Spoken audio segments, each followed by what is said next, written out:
Jsi si podvalil, jo. To udělal schválně, myslíš? Ne, a tak tu no, tak asi... a ještě to držíš schválně, říkám pusto, a ty ještě. Ty neřek, že pusto. Ty to. Hej, boží,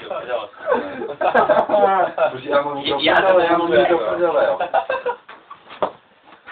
Co teď řeknu, kde byla? tak to dej na mě jako příklad.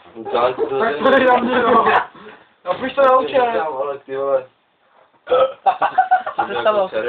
No co se stalo, ty vole? No tak asi víš, že mě strčilo. Já jsem tě strčil.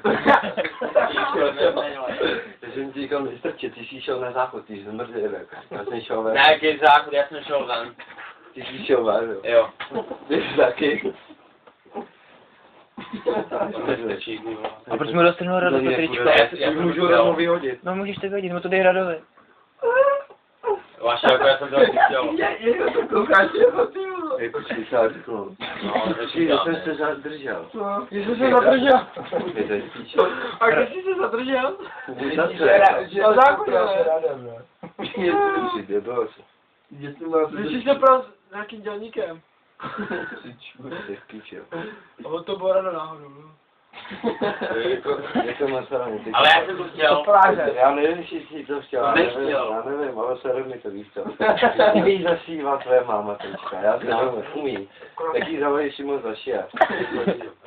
Ale teďko, já to nemyslím vážně, ale umí, jo. Fakt jo. Umí zašívat. Ale to je stačí, to můžeš vyhodit. Ale tak.